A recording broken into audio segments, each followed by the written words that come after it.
Muy buenas tardes a todos. En nombre del Patronato, Director General y consejos de la Fundación Ramón Areces, les doy la bienvenida al 6º Encuentro Internacional de la ELA en España. Quería trasladar nuestro agradecimiento a todos los ponentes y moderadores de las sesiones de esta tarde y felicitar al equipo de la Fundación Luzón por el excelente trabajo llevado a cabo para que este encuentro sea posible. Una afectuosa bienvenida a María José Arregui, presidenta de la Fundación Luzón, por hacer fácil la colaboración entre ambas instituciones. La promoción e impulso de la investigación científica es una de las líneas estratégicas de la Fundación Ramón Areces. Nuestra institución apoya de forma prioritaria la investigación en enfermedades raras y enfermedades neurodegenerativas. Consideramos que la investigación con futuro se encuentra en la frontera entre diversas áreas de conocimiento, por lo que creemos es necesario fomentar la investigación interdisciplinar. Al mismo tiempo, es necesario incrementar la colaboración entre instituciones y fundaciones, sumar esfuerzos en distintos proyectos, sin protagonismos.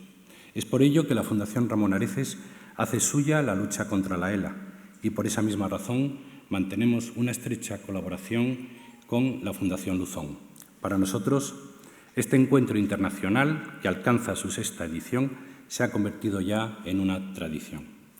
Por nuestra parte, seguiremos manteniendo nuestro apoyo a la Fundación Luzón y su causa, que no es otra que encontrar una cura para la ELA. Muchas gracias y cedo la palabra a María José Arregui, presidenta de la Fundación Luzón.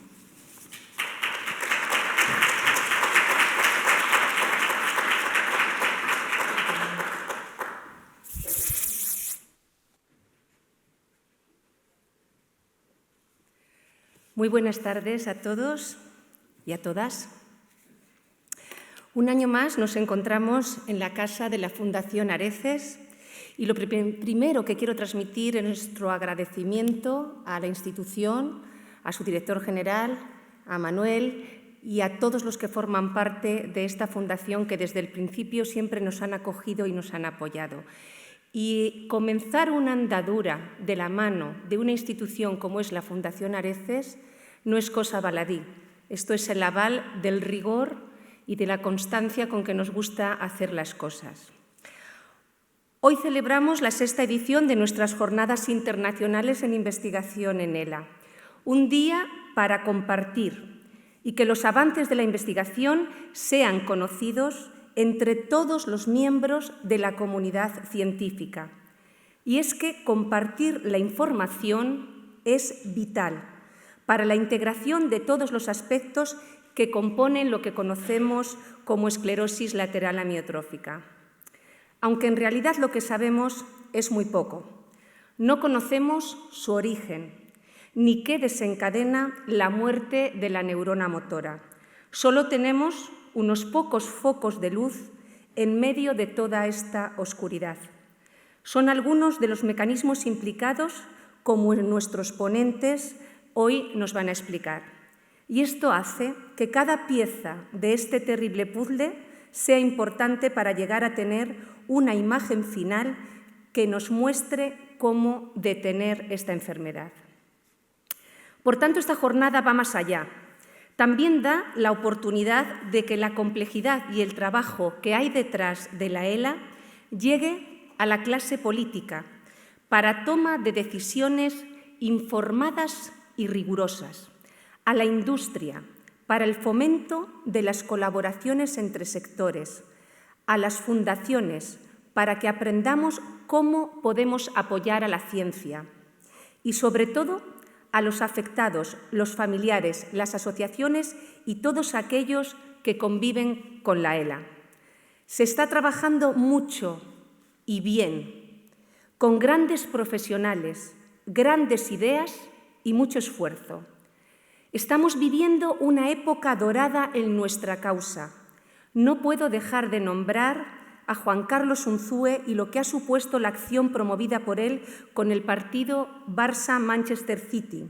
No puedo dejar de nombrar a Miguel Ángel Roldán, que acaba de ascender el Himalaya llevando la ELA por bandera. Y no puedo dejar de hacer referencias a tantas acciones y tantas iniciativas que desbordan nuestra agenda diaria. Todos a una, todos con el mismo interés y todos enfocados. Este trabajo en equipo, porque la comunidad de la ELA se está demostrando que somos un gran equipo, se está plasmando en los distintos procesos normativos que se están gestando desde nuestra organización con ELA. Esta mañana, a las 10 de la mañana, me llamaba el consellero de la Xunta de Galicia y me decía que iban a tener una rueda de prensa a las 12 del mediodía, anunciando 3.200.000 euros dentro de su presupuesto para atender a los enfermos de ELA de la comunidad gallega. Esto no es casualidad. Esto es el esfuerzo de todos los que conformamos la comunidad de la ELA. Científicos, hospitales, asociaciones, fundaciones, agrupaciones de enfermos. Esto es el fruto que empezamos a ver. No puedo dejar de nombrar a nuestras unidades de ELA, de los distintos hospitales de España, neurólogos, gestoras de casos, enfermeras, enfermeros y todo el personal sanitario que cuida de nuestros enfermos y sus familias cuando el destino nos coloca ante esta terrible realidad. Desde la Fundación tenemos muy claras nuestras prioridades y el apoyo a Tricals es una de ellas. Los ensayos clínicos es la plasmación práctica de que el entorno científico de la ELA se está moviendo. Vamos a luchar porque sean cada vez más el número de hospitales españoles donde se realicen ensayos clínicos, porque cuando la realidad se impone, participar en un ensayo es abrir las puertas a la esperanza, como individuos y como sociedad.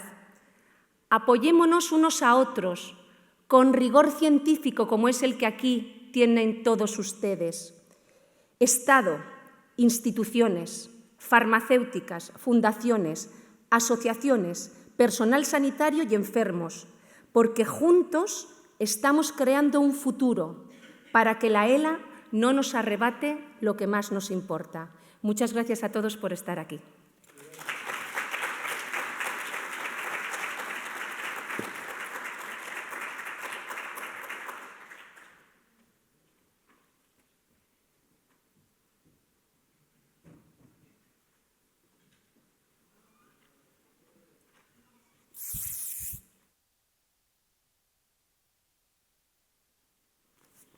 Buenas tardes a todos. Agradecer a la Fundación Luzón y a la Fundación Ramón Areces el privilegio de estar en esta jornada y de moderar esta maravillosa sesión, porque los ponentes son excelentes, como vamos a ir viendo. Me han pedido que me presente, entonces me voy a presentar.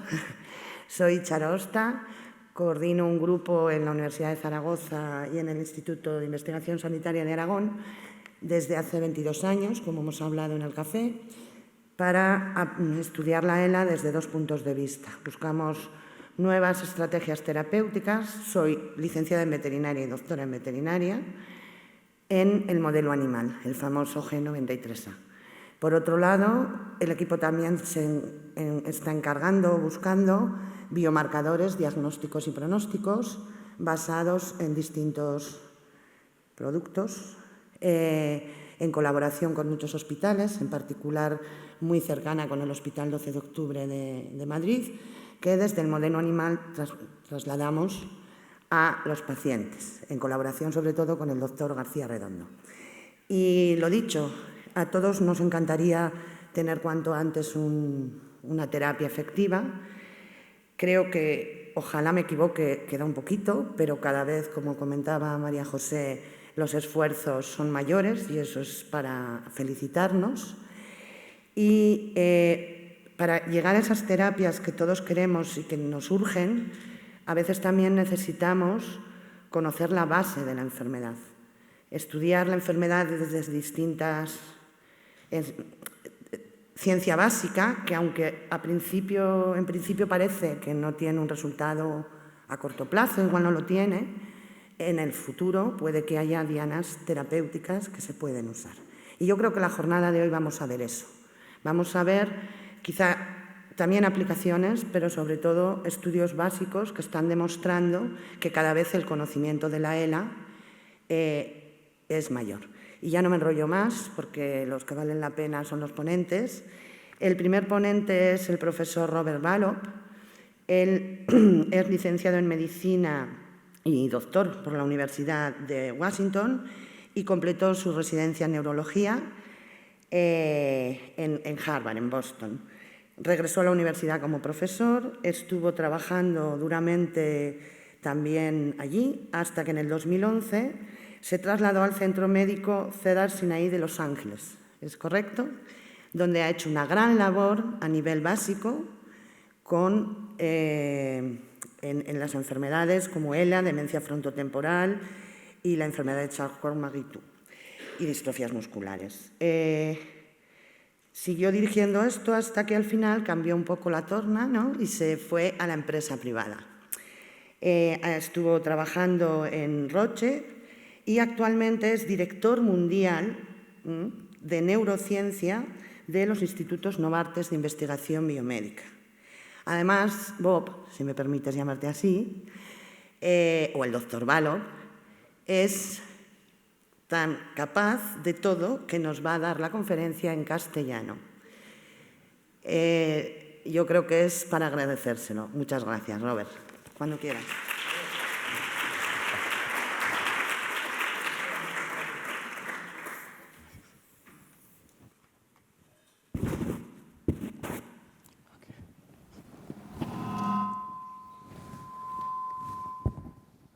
Okay.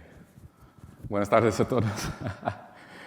Sí, es verdad, he dado esta charla 1000 veces en inglés, pero esta es la primera vez en español. Entonces, dame un poco de, no sé, lo que necesito. Pero es un placer de estar aquí, porque y hablar de ustedes sobre mis investigaciones sobre los últimos 15 años en los mecanismos neuroinflamatorios de daño neuronal en la ELA. Es muy cerca de mí. Bueno, soy yo. En 2005 soy médico, como has escuchado, y este niño tiene, son mis notas, pero SMA, ¿no? Es un otro tipo de enfermedad de motoneuronas, y en un campamento para niños, ¿no? Y esto soy yo en 2020, inmediatamente antes de unir a Novartis, a la compañía en que trabajo ahora. Y la historia aquí para mí es que después de, no sé, 3 años, desde más o menos 2016 y 2020, han encontrado 3 tratamientos para SMA, ¿no?, que efectivamente curan la enfermedad. Y esto me afectó mucho. Entonces decidí, después de esto es mi último paciente en Los Ángeles, que tenía ELA, decidí mudarme a Suiza para pasar todo mi tiempo tratando de descubrir tratamientos para ELA y otras enfermedades neurológicas. Bueno, entonces ese es el resumen de mi charla. Hay 2 partes. La primera parte es sobre la genética de ELA y cómo implica el sistema inmune a la inflamación, al daño de las neuronas motoras. Y la segunda parte es muy nueva. Hemos acabado de publicar este ensayo clínico en Nature Medicine hace un mes. Y esto es un ensayo clínico sobre las células madre en la ELA. Nos tomó 10 años para hacerlo. Y el intento de disminuir la inflamación y rescatar la pérdida de neuronas motoras. Y bueno, de primero, ¿qué es la ELA? Entonces, para esta audiencia no necesita hacerlo, pero hay pérdida de neuronas motoras superiores en el cerebro y también inferiores en la médula espinal. Y con estos hay un montón de síntomas que son la debilidad de los músculos, la atrofia de los músculos también. Y hay esto que son las fasciculaciones, es difícil en inglés y también en español, ¿no? Pero son cuando las neuronas motoras están irritados y tienen la propensidad de hacer muchas señales a los músculos durante sus problemas, no sé. Y perfecto, entonces, esto es la ELA, pero tengo que dar un caso que da o que más información sobre la enfermedad, que es más que solo el sistema motor. Entonces, esto es uno de mis pacientes que era exjugador de NFL, ¿no? Fútbol americano. Y luego un abogado muy exitoso, que primero desarrolló dificultades cognitivas, ¿no? en cambios de comportamiento, a la edad de más o menos 50 años, pero después de eso, más o menos 10 años después, desarrolló torpeza en la mano derecha y atrofia muscular. Y después, esta debilidad progresó. Y acompañado de las contracciones, las fasciculaciones en todo el cuerpo, esta debilidad se extendió hasta involucrar la otra mano, tragar, respirar, las piernas. Eventualmente, en 2015 ingresó en el hospicio y murió poco después por insuficiencia respiratoria. Y esto era su cerebro. Y se ve dos cosas. Hay atrofia en el parte, no sé si pueden verlo, ¿no? Bueno, en la parte de enfrente, ¿no? En los lóbulos frontales y también en los lóbulos temporales. Y esto significa que él tenía otra enfermedad que se llama demencia frontotemporal, que han escuchado antes. Entonces hay un espectro, la verdad, de dos enfermedades que es una enfermedad. Y la ELA es, como dije antes, es la drenación del sistema motor. Pero demencia frontotemporal de las otras partes del cerebro. Pero hay una superponencia considerable. Entonces, hasta 50% de los pacientes que tienen la ELA tienen también disfunción del lóbulo frontal o 15% más o menos demencia frontotemporal definitiva. Pero también 50% de los pacientes que tienen un diagnóstico de demencia frontotemporal tienen ELA posiblemente o definitiva. Entonces, es mucho, ¿no? Entonces, y también aquí, al lado derecho, hay los genes que hemos descubierto en los últimos más o menos 15 años que pueden causar los dos. Y la mayoría causan los dos, no solo uno o la otra. Y bueno, entonces voy a concentrar por esta parte de la charla en los genes, en la central aquí, y específicamente C9orf72, que tiene un nombre que es muy fácil de decir, tampoco en inglés. Pero, ¿cómo funciona este gen? Entonces, y muchos de estos genes. Y funciona en esta parte de la célula involucrada en el tráfico endosomal, lisosomal. Entonces, este es el sistema para ingestar cosas de afuera de las células y también de degradar cosas al dentro.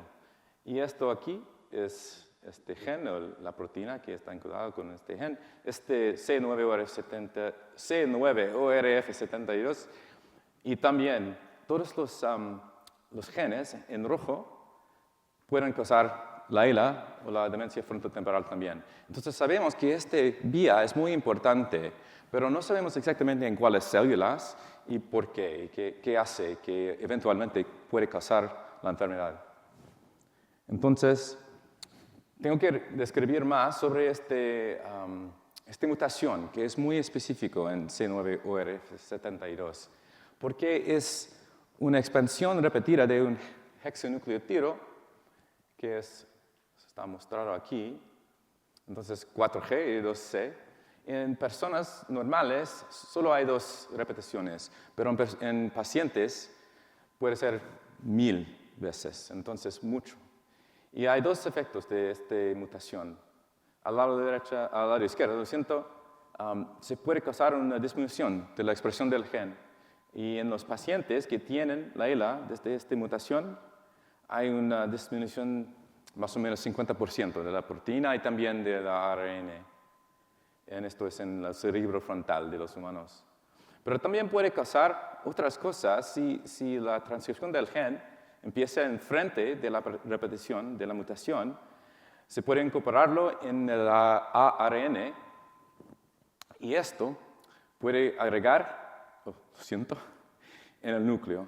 Y estos son aquí, entonces al ARN, pero también se puede convertirse en proteínas y traducirse en proteínas. Entonces las proteínas pueden también agregar en las células y causar daños.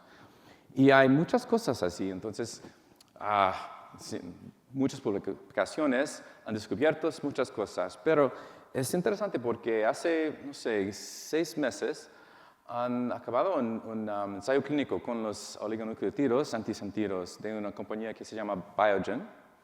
Y en ellos han disminuido estos productos tóxicos del gen, pero no había un efecto para los pacientes. Entonces no había una disminución del progreso de la enfermedad.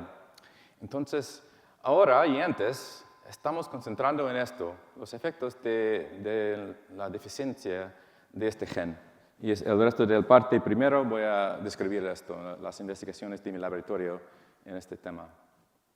Ok, bueno, entonces, al principio, hemos hecho ratones sin el gen, ¿no? Y para ver lo que pasa, esperamos que los ratones pudieran desarrollar problemas con el sistema nervioso, pero eso no es lo que pasó. Entonces ellos desarrollan problemas con el sistema inmune. Y eso nos sorpresó, ¿no? Entonces, bueno, disculpe. Y aquí, el bozo muy, muy grande, ¿no? 3 veces el tamaño normal. Y entonces, cuando buscamos lo que pasó, encontramos unas células dentro del bozo que parecían como macrófagos. Y los macrófagos tenían los escombros, lo siento, adentro.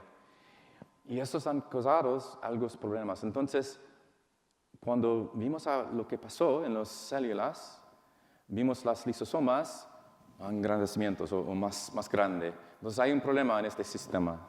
Bueno, lo siento. Y también había respuestas inmunitarias abnormales, exageradas. Y esto causó este problema de que parecía como una enfermedad autoinmune. Bueno, entonces, ¿por qué? Así se puede ver que las células mieloides es un tipo de macrófagos y también de la microglia del cerebro, pero las células que expresaron, lo siento si se puede ver, lo más de C9 o RF72 eran las células dendríticas.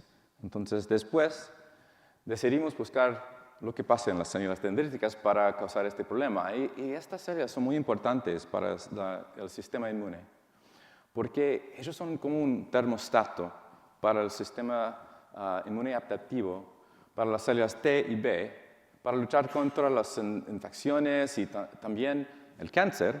Pero si el termostato está demasiado de calor, no sé cuál es el ajuste, pero se puede causar la autoinmunidad porque falta la tolerancia de antígenos endógenos.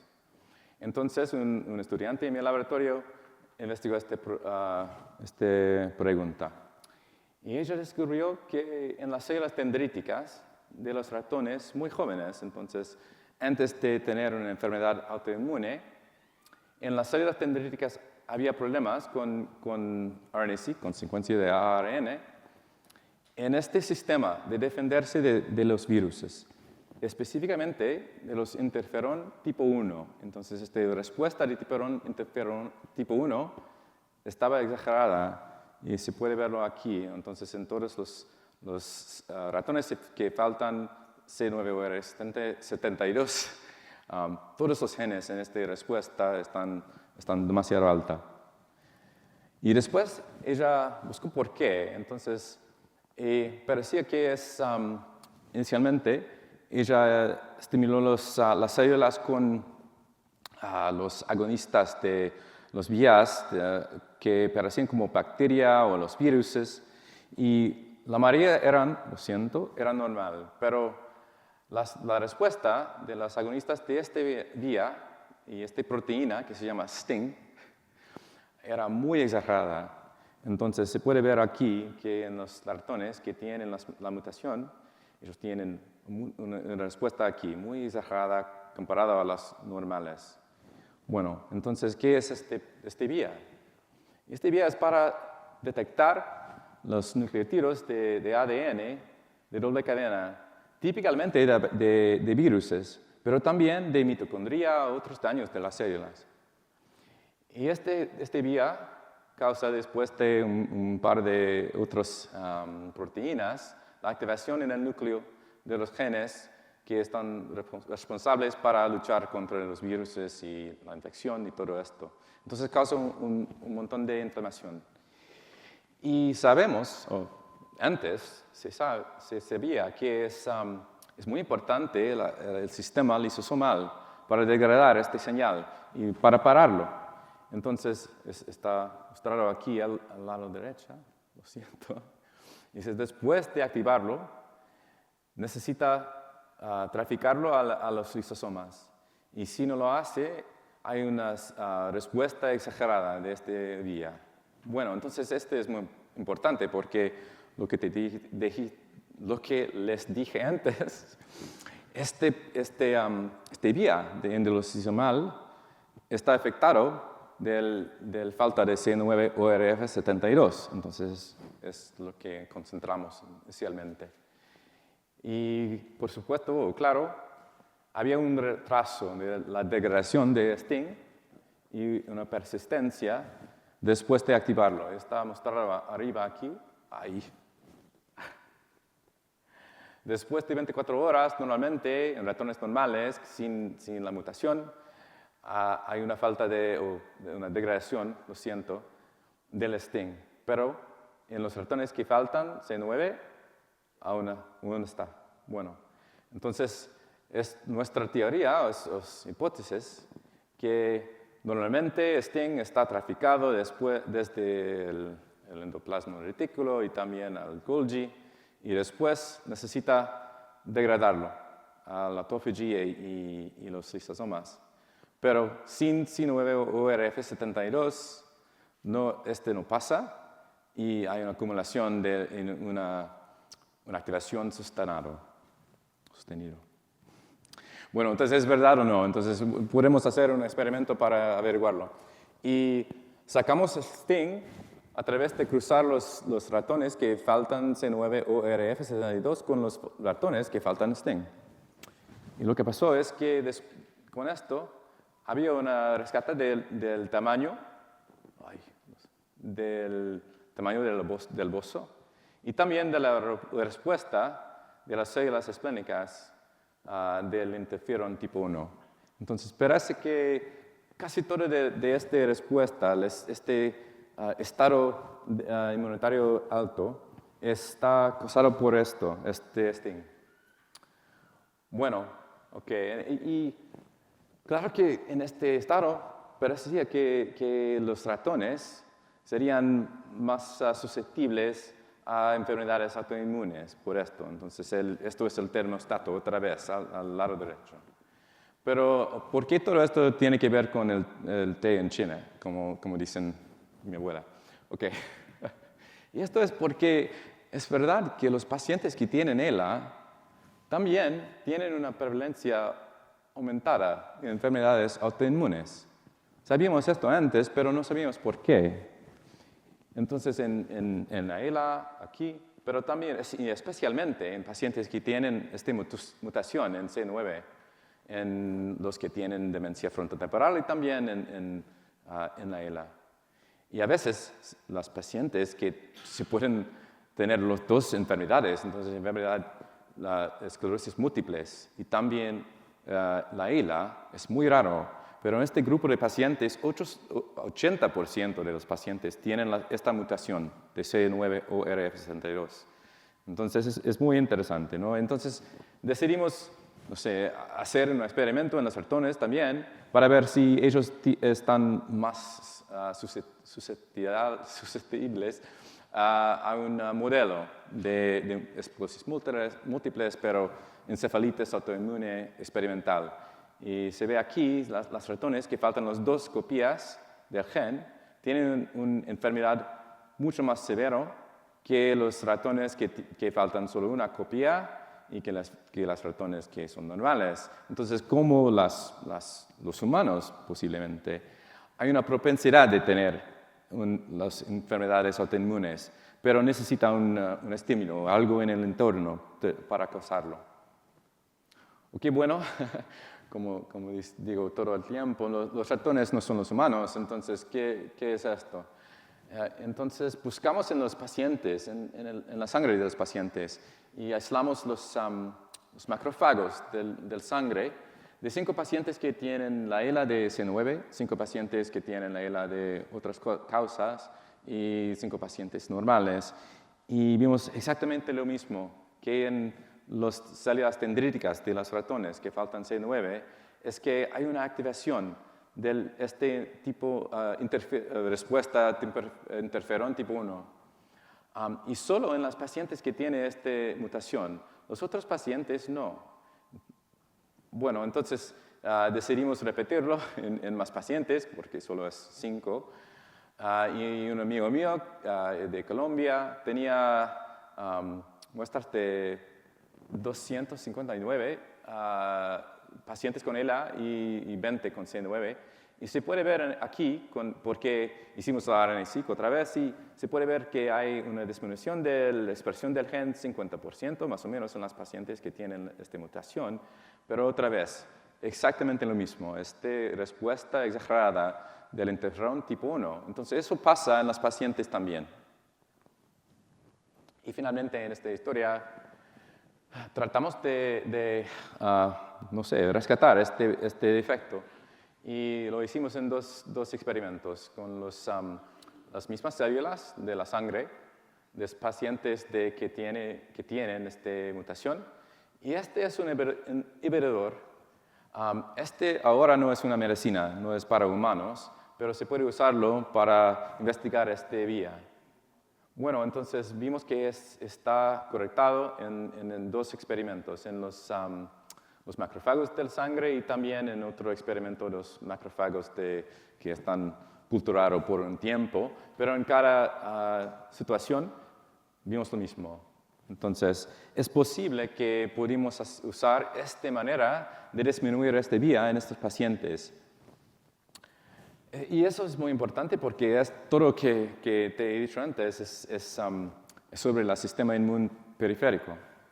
Pero también en el cerebro hay evidencia que esta vía está exagerada. Entonces, esto es la expresión del gen, pero estas son las vías en el cerebelo, en este caso, pero también en el cerebro, creo, que están exageradas y son la respuesta de los virus porque esto es de los interferón tipo 1. Ok, casi terminado esta parte. No sé cuánto tiempo queda. Bueno, ok, entonces, ¿cómo es esto? ¿Cuáles son las células mieloides en el cerebro que están causando esto? Porque investigamos mucho el bozo, pero queremos saber lo que pasa en el cerebro. Y es muy interesante porque en las células que existen en el cerebro, las que expresan lo más de C9 o RF72 son los microglia, no las neuronas. Bueno, entonces investigamos esto. ¿Y por qué es esto muy interesante aquí? Es porque las microglia, lo siento, eran descubiertos aquí, ¿no? Entonces, muy cerca. Entonces, al principio, Cajal descubrió que había un tercer elemento que no eran los neuronas. Entonces, su tinte podía detectar muy bien los tipos de neuronas, pero no las otras células. Y después, Río Ortega inventó una otra manera de tintar a las células y descubrió que hay 2 otros tipos, y los oligodendrocitos, que son para crear la mielina, y también los microglia. Y son aquí, que tienen estas ramas muy importantes. Y él sabía, en ese entonces, en 1919, que eran como macrófagos en el cerebro y pueden responder a los daños y las infecciones exactamente como en el sistema inmune periférico. Bueno, entonces investigamos el efecto del C9-ORF72 en las macroglia. Y era casi exactamente lo mismo. Entonces, la respuesta de los estímulos de Sting eran exageradas. Y había, después de, aquí, esa es la degradación también del Sting y está retrasado también en los microglia. Y bueno, en esto es la secuencia de ARN en las vías inmunitarias y encontramos que como en el periférico los genes de esta respuesta de interferón tipo 1 estaba exagerada. Bueno, ¿qué pasa con esto? Porque, ¿qué hacen las microglia? También con luchar contra daños y infecciones, hay una responsabilidad normal para degradar los sinapsis durante el desarrollo, pero durante el envejecimiento. Y bueno, entonces encontramos que en los ratones que faltan este gen había menos sinapsis, más complemento, que es un parte del sistema para degradarlo y está elaborada por los microglia. Y también las ratonas no eran normales, entonces no consiguen la ELA, pero tienen problemas con el cerebro, con la memoria y como cosas así. Entonces, creemos que ellos tienen esta propensidad, pero no sabemos exactamente por qué no desarrollan la ELA o la demencia frontotemporal. Ellos contratan problemas con la memoria, etc. Bueno, entonces tengo dos otras diapositivas para esta parte y otra parte y terminamos. Pero esto es la historia. Es que las microglia tienen problemas en la función endolisosomal y una respuesta hiperactivada por esta respuesta de interferón tipo 1, impulsada por Sting, creemos. Y esto causa un pérdida, lo siento, del programa homeostático, este depósito de complemento y reducida densidad sináptica con el envejecimiento. Eso es difícil de decir para los americanos especialmente. Ok, y solo he lo siento, he hablado sobre este gen C9OR62, pero hay otros genes y esto es la diapositiva final para esta parte. Creemos que muchas de las mutaciones genéticas que pueden causar la ELA llegan a través de sus efectos en la enfermedad, a través de las células mieloides, porque ellos están posicionados perfectamente para responder al entorno, las lesiones, las infecciones, el fútbol, y para causar problemas en la homeostasis en el cerebro. Entonces hay efectos que son claros en el sistema inmune periférico, pero estamos investigando esta parte ahora. Pero sabemos que tiene algo que ver con la neurodegeneración y podemos usar drogas o otras cosas para disminuir los efectos en las células mieloides, en los microglia, y investigar si puede retrasar la progresión de la enfermedad. Okay. Bueno, esto es el parte primero. Solo tengo 5 diapositivas más, pero hicimos un ensayo clínico tratando de usar las células madres para disminuir la inflamación en pacientes que tienen ELA y rescatar la pérdida de neuronas motoras. Y esto, lo que dije antes, acabamos de publicar en septiembre. Bueno, y la teoría era que pudimos reemplazar un tipo de célula derivada a las células madre que se convirtieron en astrocitos y proveen GDNF para las neuronas motoras en la médula espinal. Así que eso es el sistema nervioso intacto, pero con la ELA hay un problema con las neuronas motoras y también con los astrocitos y también con los microglia que no están en esta esquemática. Pero bueno, mi compañero de trabajo, porque no era mi idea, decidí, si podemos introducir nuevos astrocitos, pueden salvar las neuronas motoras que tienen muchos efectos para eso. Entonces, él creó un tipo de célula madre modificado genéticamente para liberar este factor trófico que se llama GDNF. Y en ratones, porque esto al lado derecho es la médula espinal de un ratón, sí, no es una rata en este caso, que es un modelo de la ELA. Y el lado, bueno, ok. Entonces nosotros inyectamos las células madre, en este caso se llaman CNS, es esto, son progenitores neuronales. En los dos lados, en un lado, lo siento, que dice injerto, y estas son las células neuronas motoras. Y el lado que tiene el injerto, porque hay células madres en este barrio de las células, están salvados del proceso de la enfermedad. Pero al otro lado, sin injerto, son todos muertos. Entonces decidimos tratar de hacerlo en un ensayo clínico en los humanos, hace 10 años. Y entonces, en los humanos, las células se convierten en astrocitos y están diseñados para expresar este factor trófico.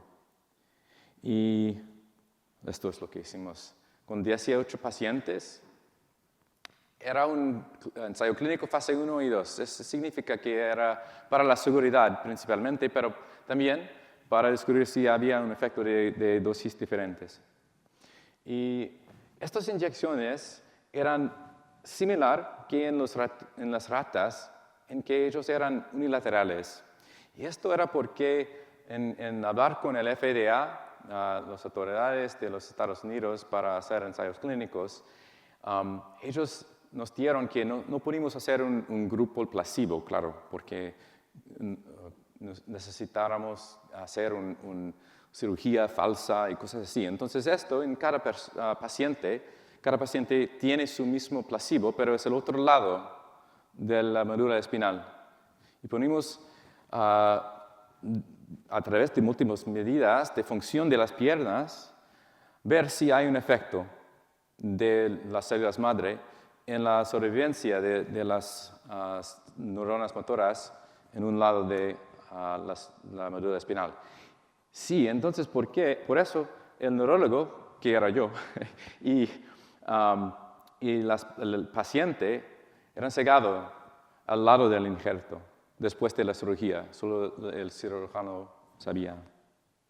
Bueno, esto era el primer paciente en mayo de 2017 y ellos necesitaron inventar un nuevo dispositivo para inyectar las células en exactamente un espacio de milímetros, que es muy difícil, claro. Bueno, después de esto, parecía que es seguro de hacerlo, de inyectar 10 veces en el parte lumbar de la médula espinal, y no había problemas en estas resonancias en un paciente, pero de todas las pacientes, tumores, inflamación, todo esto. Entonces, después de la inyección, no había problemas. Y esto es una foto de un voluntario, la verdad, en esta silla para medir la fuerza de las piernas o los brazos. Y antes de hacer esto, hicimos una investigación para ver si la progresión de la debilidad en los dos lados de los músculos en los pacientes que tienen ELA es tan similar, y la verdad es que son muy correlados. Entonces, si la disminución de la fuerza en el brazo, en cada músculo, ¿no? En los brazos y en las piernas, está muy correlada. Entonces, por eso pensamos que pudimos buscar los dos lados y ver si hay una diferencia en los dos lados. Y si había una diferencia, había un efecto de las células madre. Pero desafortunadamente, era seguro, pero no había un efecto que pudimos ver. Entonces son todos los pacientes, los 18 pacientes, y la tasa de disminución era lo mismo en el lado tratado y en el lado no tratado. Bueno, y con otra manera de ver los datos, había un efecto pequeño. Entonces esto es el lado tratado comparado al lado no tratado en las dos dosis. Y si los datos están arriba o arriba de la línea al medio, hay una tasa de disminución que es un poco menos que el otro lado. Entonces había un efecto, pero no era significante. Y esto posiblemente es por qué.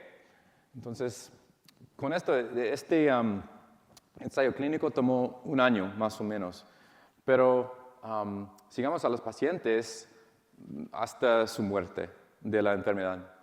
Y recuperamos 11 de las pacientes para hacer las autopsias, para ver lo que pasó con las células y las neuronas motoras, para averiguar lo que vamos a hacer en el futuro. Y se puede ver en este caso que en cada uno de los pacientes, hasta 42 meses, las células sobrevivieron, que es muy interesante, es lo más que en todos los ensayos clínicos similares antes. El tinte aquí es para el GDNF. Y se puede ver que en muchos de los pacientes, la posición del injerto había un poco demasiado arriba y demasiado al dorsal, ¿no? Y a lejos de las neuronas motoras. Y posiblemente eso es porque había solo un efecto en unos pacientes, pero no todos. Y tenemos que mejorar nuestra técnica de cirugía. Y otra cosa es que había un efecto del GDNF que se puede ver aquí, porque es más fácil de caminar, ¿no? Aquí. Y esto es un tumor benigno de las células Schwann, que había probablemente era el efecto del GDNF, porque estas células respondan, lo siento, a este factor. Ok, bueno, y esto es el final, pero investigamos también cómo inicialmente los experimentos en las ratas, porque pudimos hacerlo, comparar los números de neuronas motoras en los dos lados, pero como la fuerza no había una diferencia. Ok, esto es el final. Entonces, encontramos que pudimos hacerlo, y es seguro, y en general bien tolerado, que es muy interesante.